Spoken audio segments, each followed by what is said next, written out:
Hi, நான் உங்கள் அவி பேசுகிறேன். நம்மளோட பார்லர் சர்வீஸ்லையே threading, facial, pedicure, manicure, hair cut பண்ணுற கஸ்டமர் ஒரு 10 பேர் வர்றாங்கன்னா, த்ரெட்டிங் பண்ணுற கஸ்டமர் தான் 100 பேர் வருவாங்க. இருக்கிற சர்வீஸ்லையே த்ரெட்டிங் தான் நம்ம லோ ப்ரைஸில் பண்ணித்தரோங்க. ஆனால் ஃபேஸில் ரொம்ப இம்பார்ட்டண்ட்டே நம்மளோட ஐப்ரோஸ் தான். அதில் ஒரு சின்ன தப்பு பண்ணினா கூட நம்மளோட ஃபேஸோட லுக்கையே அது சேஞ்ச் பண்ணிடும்.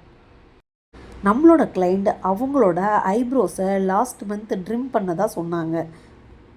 என்னதான் நீங்கள் ட்ரிம் பண்ணாலும் த்ரெட்டிங்கில் வர்ற ஃபினிஷிங் உங்களால் ட்ரிம்மரில் கொடுக்க முடியாது. என்னோட கிளைண்ட் ஐப்ரோ பண்ணி முடித்ததுமே அவங்க சொன்ன ஒரு வார்த்தை ரொம்ப சூப்பராக இருந்தது. நீ உங்ககிட்ட தான் நான் ரெகுலராக வந்து பண்ணிக்குவேன்னு சொல்லும்போது வர்ற சாட்டிஸ்ஃபைடு வேறு எதுலேயுமே இருக்கிறது இல்லைங்க. கஸ்டமருக்கு பிடிச்சது மாதிரி அவங்களோட ஐப்ரோஸை நம்ம பெர்ஃபெக்டாக பண்ணி கொடுக்கும்போது இருக்கிற ஒரு ஹாப்பினஸ், நம்மளோட ஒர்க்கை 100% பண்ணும்போது ஒரு ஹாப்பினஸ் வேறு எதுலேயுமே கிடைக்கிறது இல்லைங்க. இதே மாதிரி பெர்ஃபெக்டான ஐப்ரோஸ் வேணும்னா அபி மேக் ஓவரை கான்டாக்ட் பண்ணுங்கள். தேங்க்யூ.